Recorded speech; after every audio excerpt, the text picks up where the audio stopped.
Notre rôle maintenant, c'est détecter notre lumière et en profiter au maximum. Et quand on a un plaisir ou un désir, la porte s'ouvre encore plus. Comprenez, c'est quoi la lumière? Lumière, amour. C'est pas important qui tu es, où tu es, comment tu es. Dieu t'aime.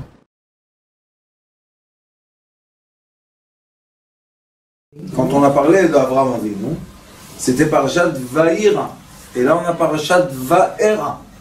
Il faut savoir qu'il y a un mot dans la Torah qui va tout le long de l'étude de la Torah. Ce mot s'appelle Or. Vayar Elokim et Or Kitov. Or Zetov. Donc dans chaque mot on trouve le Or, Aleph, Vav, Reish. Ça veut dire que c'est bien. Il y a du bien dans ce mot. Va'ira, c'est Or, la lumière, et Yud. Ça veut dire qu'Akadosh Baruch Hu a dévoilé à Abraham Avinu le Yud. Qu'est-ce qu'il y a dans ce Yud? Le Yud, c'est la première lettre, et il est écrit dans le livre d'Abraham Avinu. Il s'appelle Sefer Yetzira, vous avez entendu parler déjà. Dans le Sefer Yetzira, il est écrit que le Yud, c'est le début de tout, la fin de tout. La lettre Yud est dans toutes les lettres, et on la voit dans aucune lettre. Le Yud, c'est l'ensemble de tout, et nous on l'appelle, physiquement on l'appelle l'atome. D'accord? Et là, ça veut dire Bevaïra, on avait Or, Yud, on avait la lumière de l'atome. Et c'est aussi le mot du Zohar Kadosh, Avir. Avir, c'est l'air, c'est Or, Yud. Et maintenant on a Vaïra. Dans le mot Vaïra, on a le mot Or, et maintenant on a Aleph. C'est qui Aleph? Dans le Sefer Yetzira, encore une fois, on nous enseigne que Aleph, ça s'appelle Alufo Shel Olam. C'est la première lettre qui décrit Akadosh Baruch Hu. Elle est composée de 3 lettres, Yud, Vav et Yud. Yud, Vav et Yud, ça nous donne 26. 26, c'est le nom divin d'Akadosh Baruch Hu. Alors, dans la paracha Va'era, que c'est le commencement de la délivration du peuple d'Israël, qui délivre le peuple d'Israël de la galoute? Le Aleph, qui est quoi? La lumière divine céleste. Alors les gens posent la question, comment la lumière divine céleste s'expose ou se dévoile dans un monde terrestre, puisque c'est la lumière de Alufo Shel Olam, c'est la lumière du Keter, c'est la lumière la plus élevée possible. Sefer Yetzira, qui est un sefer très très intéressant. Dans ce livre-là, ils expliquent qu'en effet, la fin de tout, le chomer, oui, la matière, c'est le reflet du début de tout. Les gens font une erreur. Qu'est-ce qu'ils font? Ils cherchent le divin dans l'air. Ils cherchent, Akadosh Baruch Hu. Et nous, on sait que le divin, il est où? Il est dans la matière. Plus tu utilises la matière de façon intelligente, instruite, et plus tu te dévoiles ton divin. Pourquoi? Parce que la lumière Or, c'est l'espace vide qu'il y a entre les couches de l'atome. Vous savez que l'atome, c'est un noyau, et il y a un espace vide, et il y a les électrons qui tournent. C'est comme l'espace vide qu'il y a entre nous et le soleil. Est-ce qu'entre nous et le soleil, il y a du vide ou il y a du... Il y a l'espace, il y a l'univers. Par contre, il y a l'air qui nous sépare. Cet air-là, c'est Avir. Avir, c'est Or, Yud. Alors, dans la paracha Va'era, on a le Or du Aleph. Et le Or du Aleph, ça veut dire le commencement de toutes les lettres, Aleph, Bet, Gimel, Dalet, Ad, Taf. Ça, c'est juste pour comprendre que la délivrance du peuple d'Israël, de la galoute, se fait avec le nom divin de quoi? 26, qui représente la miséricorde et non pas la rigueur. Si tu essayes de délivrer le peuple d'Israël avec la rigueur, le peuple d'Israël va te rendre de la rigueur. Et ce n'est pas la volonté divine. Comme dans l'étude, quand on a un élève qui est un peu difficile, comme le peuple d'Israël, As, alors qu'est-ce qu'on fait? Si on va avec Elohim, hein, si on va avec la force, qu'est-ce qu'il nous fait? Il nous tourne comme ça. Mais si on vient avec lui, avec l'amour, la miséricorde, qu'est-ce qui se passe? Non seulement il est gentil, mais il t'aide à diriger toute la classe. Alors on voit que Azim chez Barumot, ceux qui sont avec un caractère comme ça, vivent comme il faut, le choix qu'on doit faire avec eux, c'est au contraire, les aimer, les rapprocher, même chacun dans sa maison. Des fois on a des enfants qui naissent comme ça, ah, ils ont un bon caractère, ils sont à l'âge de 9 ans, ça y est, ils ont fait la vie. Hein? Ils vous disent, moi ma vie, 9 ans, il a une vie déjà. Hein? On peut rigoler nous, parce que la barbe elle est un peu blanche, mais eux, ça c'est des charmantes spéciales. Qu'est-ce qu'on fait avec eux? Au lieu de les rabaisser, quoi ça sert? La guerre. Ouais, ça les braque. Eux, ils ont rien à faire à part faire avec toi la guerre. Et toi, tu dois faire la guerre. Les enfants, le linge, la vaisselle, le travail, hein? T'as pas le temps. Alors eux, ils se préparent bien toute la journée. Et maintenant, ils ont la fenêtre qui s'ouvre. Et voilà les parents. Et tac, tac, tac. C'est fini. Qu'est-ce que tu veux? Alors, c'est une façon de vivre ça. Non, qu'est-ce qu'on fait? On dit, tu sais quoi, je me bats. Moi, j'ai une fille comme ça, forte. Chaque fois qu'elle vient, elle commence. Je dis, écoute, j'ai perdu d'avance. J'ai perdu. On s'est bagarré, j'ai perdu. Ah, maintenant, qu'est-ce qu'on fait? Elle me dit, oui, mais. Je lui dis, oui, mais. C'est les moutons qui vont mais. C'est pas nous. Disons qu'on s'est bagarré, tout va bien, et tu as gagné. Voilà, on est arrivé. Et qu'est-ce qu'on fait après? On avance ensemble. Alors je te dis, viens, on commence à avancer maintenant, parce que j'ai perdu d'avance. C'est sûr que je ne te gagne pas. Vaera. Vous savez c'est quoi les esclavages d'Égypte? L'esclavage d'Égypte, c'est des gens qui sont rentrés tellement dans la souffrance qu'ils n'arrivent plus à croire ou à réfléchir comme quelqu'un qui fait quoi? Qui a la délivrance. Ils n'arrivent pas. Alors en Égypte, qu'est-ce qui était dur?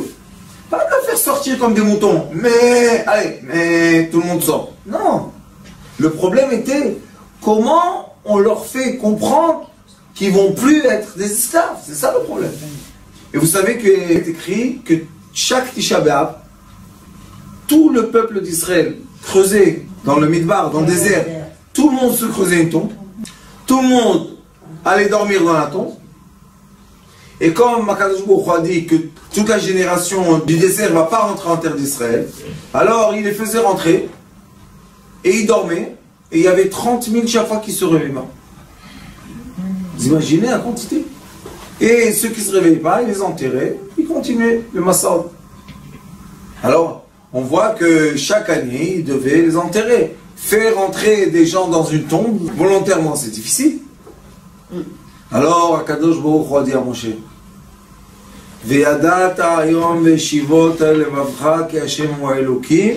la chose la plus importante, c'est donner la lumière aux gens.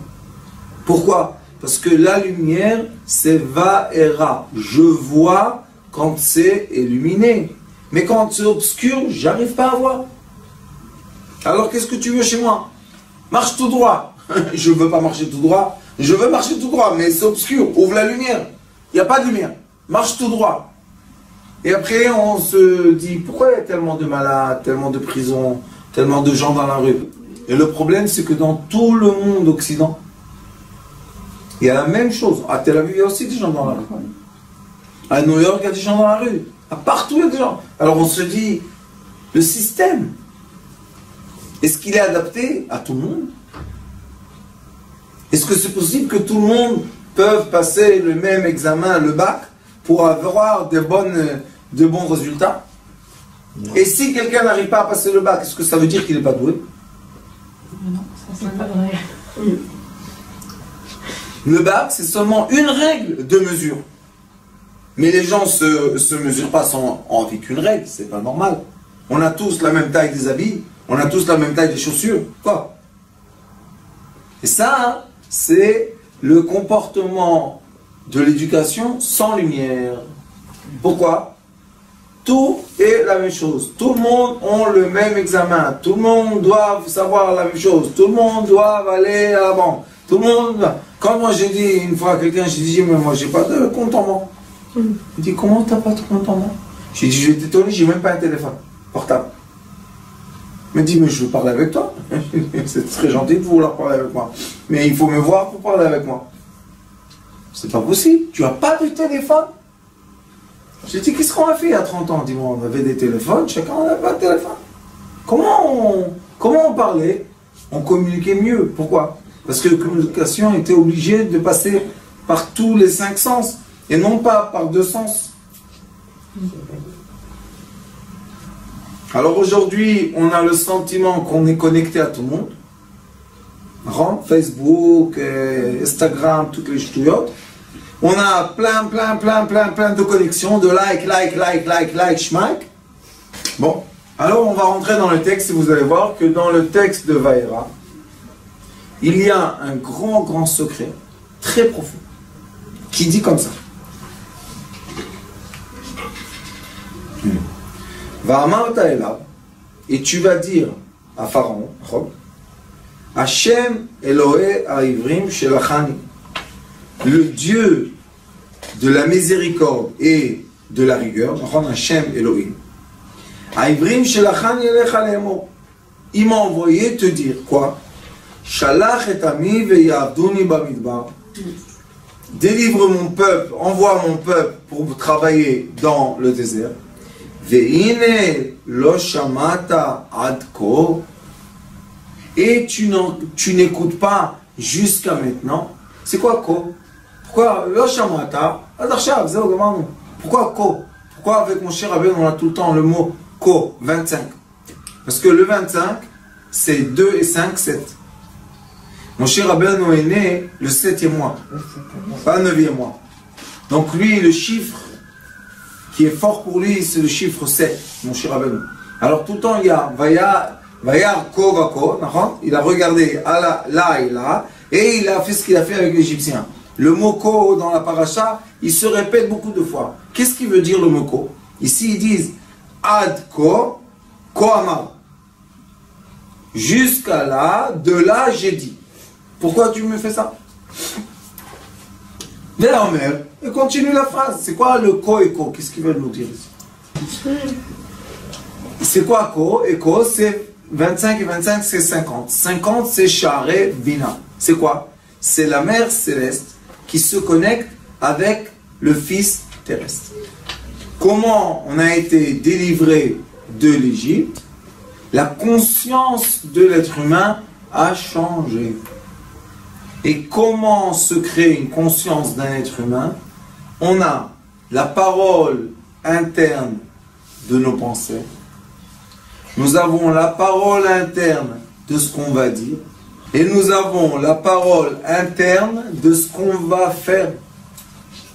On se parle intérieurement et on se dit, ah, si j'aurais pu faire ça et ça, ah, je vais aller faire ça et ça et ça. C'est quoi ça? On a intérieurement de la parole. Et la parole, c'est la façon de l'être humain de s'exprimer. Et sachez qu'on ne sait pas penser sans mots. Essayez de penser à quelque chose sans mots. Est-ce que vous connaissez quelque chose qui n'a pas de mots? Mais alors les bébés, ils ne pensent pas en fait. Non. C'est juste instinctif. Eux, les bébés, c'est pour ça que la shrina est sur leur visage. Pourquoi? Parce qu'il n'y a pas de marche à l'autre. Parce qu'ils n'ont pas les paroles, ils n'ont pas les mots de réfléchir. Alors qu'est-ce qu'ils font? Ils sont simplement vivants.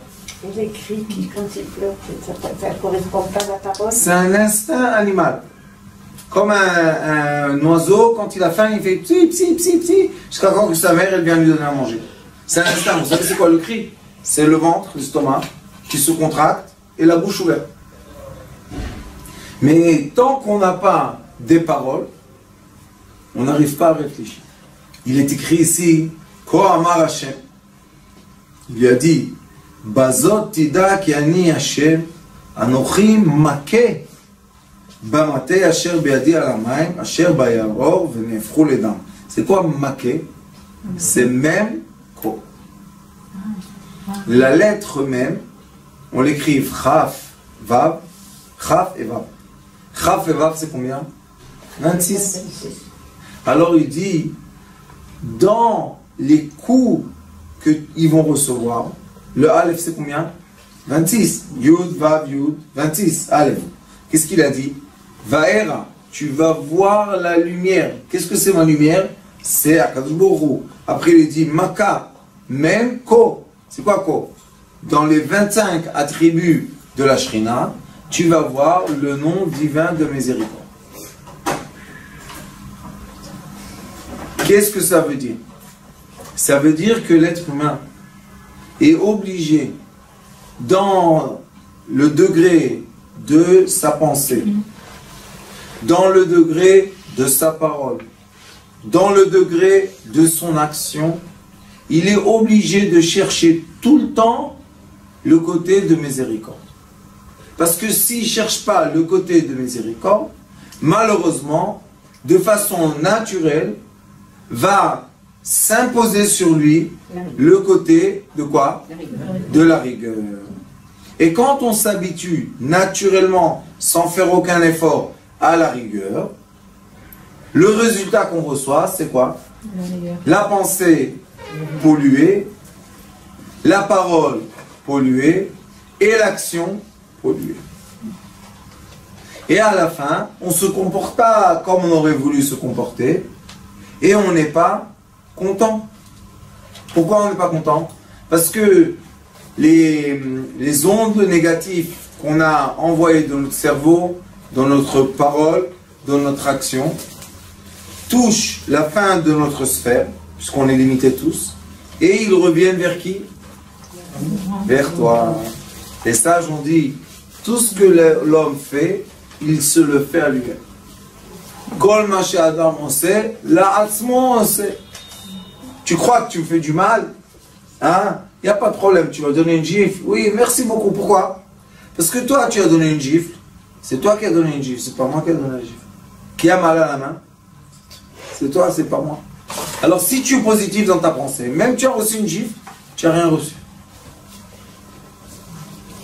Il faut comprendre ce que je dis. Il faut positiver tout le temps.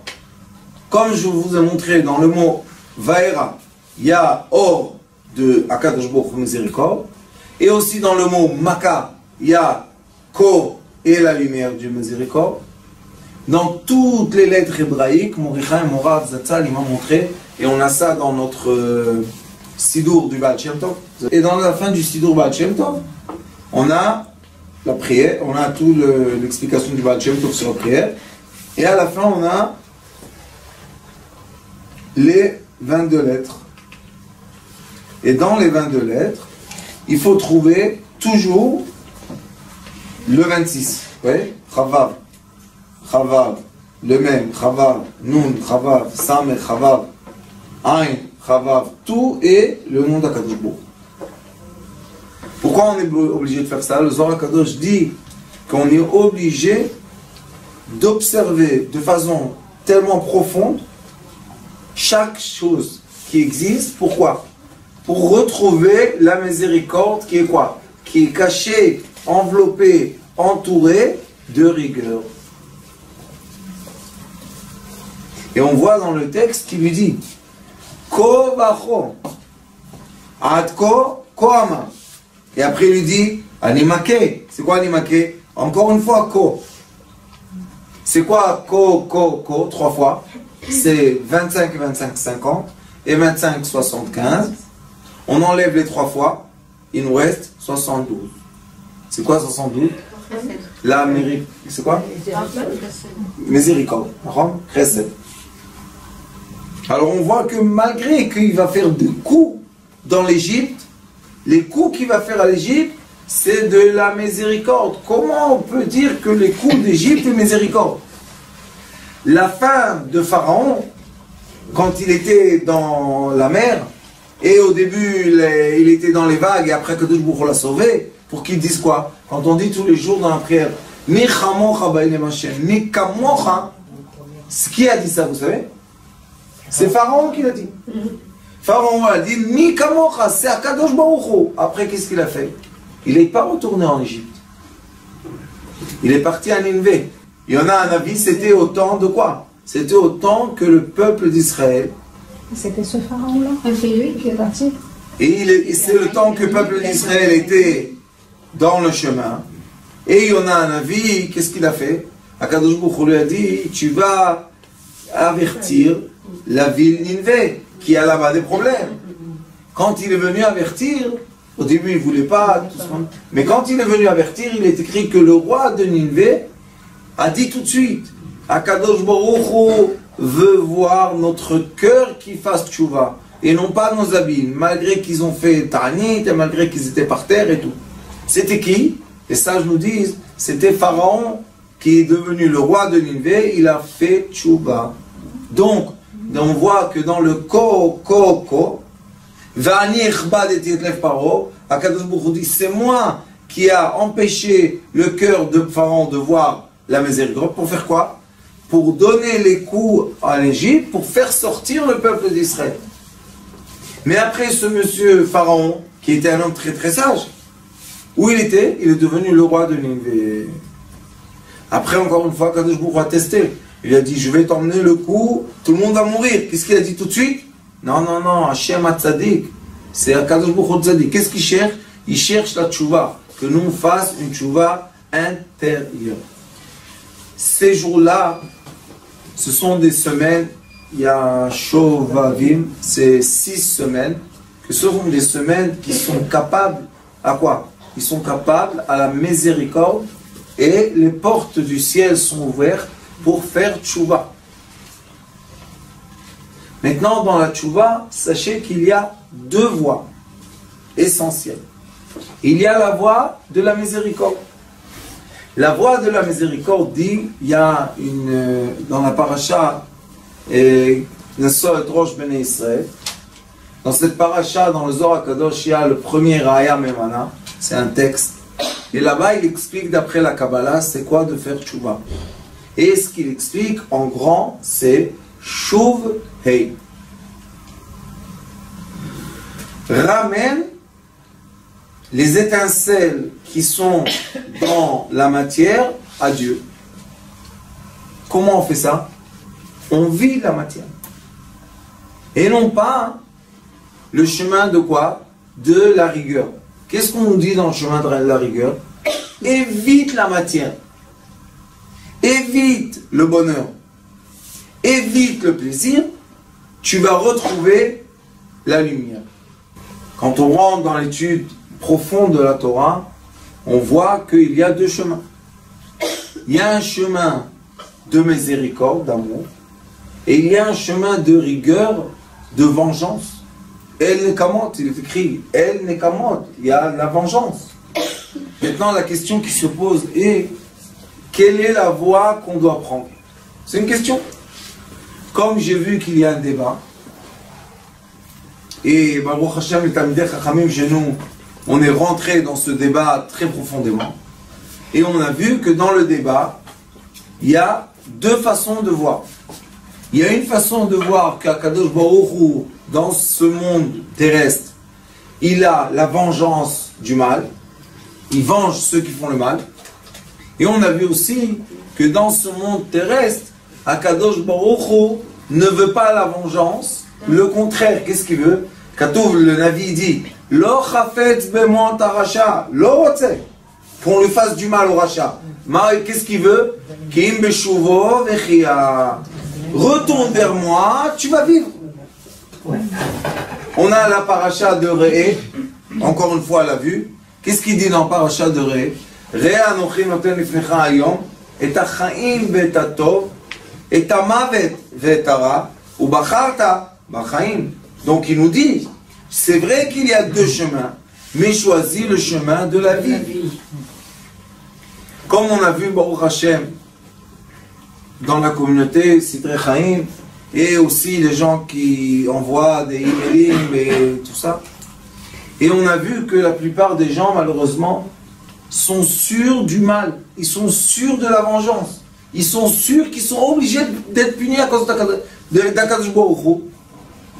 Et je me suis dit, ça fait des années, hein, je me dis pourquoi les gens ont cette réflexion d'être punis. Peut-être personne ne veut les punir. Peut-être ils sont aimés. Peut-être on ne va pas gaspiller notre temps à attendre la punition qui ne va jamais arriver. Alors on a fait Baruch Hashem Bet Din. Sachez que c'est très Chaim. On a un Bet Adin avec des Talmidei Chachamim et ceux qui veulent poser des questions ou venir arranger leurs disputes qu'ils ont avec quelqu'un d'autre. On a fait un Bet Adin. Mais quel est le but du Bet Adin? Ça il faut savoir. Je leur ai dit aux Talmidei Chachamim, j'attends de vous que je vais voir des psak, vous savez c'est quoi psak? Des halachot, mais des halachot par l'amour du peuple d'Israël et non pas par la vengeance du peuple d'Israël. Et non seulement le peuple d'Israël, mais d'autres personnes aussi. Comment une personne sait que si elle a fait quelque chose, c'est Akadosh Baruch Hu, il est heureux? Il est écrit Schar mitzvah, mitzvah. Schar avera, avera. C'est quoi quand Akadosh Baruch Hu il est content de ce que tu fais? Il va te donner l'occasion de refaire encore une fois. C'est quoi quand Akadosh Baruch Hu il n'est pas content de toi? Tu as fait une avera, il va t'en donner encore une autre. Alors qu'est-ce qui s'est passé? Vous savez, une dame est venue me voir hier. La pauvre, elle attend, 3 heures elle attend. Je vois qu'elle te tue. Je te dis, Rabani, ayez pitié de vous, allez à la maison. Non. Elle rentre chez moi. Voilà, 10 heures, je crois, 10 heures. Qu'est-ce qu'il y a, madame? J'ai fait tel et tel problème. Un problème quand elle était très jeune, elle avait 10 ans, je crois. Elle avait un problème. Bon. Je lui ai dit, racontez-moi le problème. Elle a peut-être aujourd'hui 70 ans. Elle pleure comme un bébé. Elle me dira, vous savez, je t'ai marié 3 fois. Et 3 fois mariée. Et maintenant, encore quelqu'un veut se marier avec elle. Mais tous, ils la manipulent. Mais ça vient d'elle, ça. Je lui ai dit, Rabani, de quoi vous vous punissez tellement? Et pof, la fontaine s'est ouverte. Oh, elle pleure, elle pleure. Qu'est-ce qu'il y a? Qu'est-ce que vous avez fait de mal? Vous savez c'est quoi le problème des gens aujourd'hui? Incroyable. C'est qu'ils ont fait quelque chose de mal. Mais ils n'ont pas où aller le dire et ne pas être critiqués. Vous imaginez ça? Ils avalent le mal. Ils ne sont pas où Ils le gardent. le faire sortir. Alors il reste des années, des dizaines d'années. Et les gens souffrent. Je t'ai dit, qu'est-ce qui s'est passé quand tu étais jeune? Tu as inventé quoi, un monde qui n'existe pas? Qu'est-ce qu'il y a? Tu as emmené une étoile dans le monde. Qu'est-ce que tu as fait? J'ai fait ça et ça et ça. Je dis non, mais alors? Je dis, grave, mais c'est très très grave ces choses-là. Je lui dis maintenant. Des prescriptions. C'est quoi son problème? Que ses parents ne sont plus en vie. Donc elle ne peut pas avouer et demander pardon. Je lui dis, mais tu sais, dans la Torah, il est écrit que le Rav est le père. Le Rav est avant le père. Pourquoi le Rav est avant le père? Parce que le Rav, c'est Bet Adin. Quand on va raconter au Bet Adin une chose qu'on a fait, et on leur demande au Bet Adin quelle est la punition, qu'est-ce que je dois, d'après le Bet Adin, recevoir comme punition.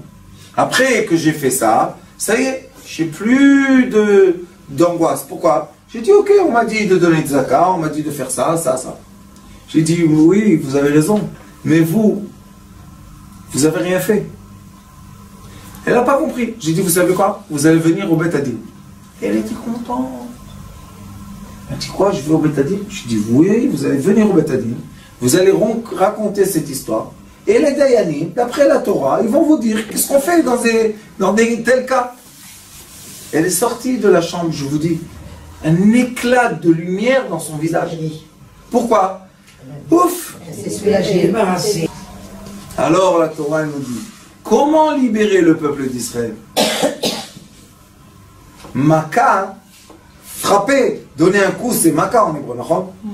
Maka, c'est Mem et Chaf-E. Chaf-E, on a dit Shrina, d'accord? Chavav, c'est le nom divin. C'est la miséricorde avant la rigueur. D'accord? Quand on assemble la miséricorde et la rigueur, qu'est-ce qu'on reçoit? On reçoit les noms divins de quoi? D'amour, de joie. Quand on assemble les lettres, Aleph, quand on fait la fusion de toutes ces lettres-là, on reçoit la miséricorde. Donc, qu'est-ce que veut Akadosh Baruch Hu? Comment il veut que le Beth Hadin se comporte avec le peuple d'Israël? Avec miséricorde. Et c'est la raison que le Rav est avant le Père. Parce que le Père, il a emmené l'âme dans ce monde physique de rigueur, et le Rav doit emmener l'âme dans le monde futur miséricorde. Non pas dans le monde futur des coups et des feux de bois et feux de camp. Non. Comment il fait ça le Rav? Avec la sagesse de la Torah, il est écrit que l'être humain doit devenir un Talmid Chacham. Quand est-ce qu'on sait que c'est un Talmid Chacham? Quand au lieu d'interdire tout ce que les personnes font, trouver dans la Torah comment donner la permission à la personne de faire ce qu'elle fait. Ça, c'est la force de la délivrance du peuple d'Israël, comme elle est dévoilée dans la Torah. C'est une force très puissante. De quoi? D'être capable de fouiller dans les livres. Vous savez, il y a des milliers de livres. Il faut bien rentrer dedans pour faire quoi? Pour dire, regarde, qu'est-ce qu'elle a fait cette personne? Est-ce que c'est sa volonté? Est-ce qu'elle a été, manipulée? Est-ce qu'elle a fait par sa volonté à elle? Et même si sa volonté à elle, est-ce que la personne lui a fait cette chose-là en voulant, en moins voulant? Est-ce qu'elle était en conscience? Elle n'était pas en conscience? Quel âge elle avait? Où elle était? Vous savez combien de questions? Pourquoi on fouille comme ça? Fort, baba, fort, pas. Pourquoi on fouille tellement? Pourquoi on questionne maintenant? Parce qu'on veut arriver au psak miséricorde. C'est ça l'effort qu'on doit faire. Parce que le psak de la rigueur, c'est facile. Tac! Tu punis la personne. On rentre à la maison, on voit quelque chose qui est en désordre. Qui a fait le désordre? Personne ne répond. Chtaf! Une gifle, qu'est-ce qu'il y a? Et le pauvre, il vient de rentrer à la maison. Pourquoi il reçoit aussi une gifle? Hein? Combien on a... Au lieu de rentrer à la maison, s'asseoir, le balagan, c'est une partie de la vie. Heureusement qu'on a des enfants qui font le balagan. Quoi, on veut vivre stérile dans des petites chambres de 2 mètres sur 2? Ça nous fatigue, vous avez raison. Mais à la fin, quand on s'assoit après la fatigue, pourquoi on est heureux? D'avoir accompli ce qu'on devait faire. Parce qu'on est content d'être amoureux, c'est tout.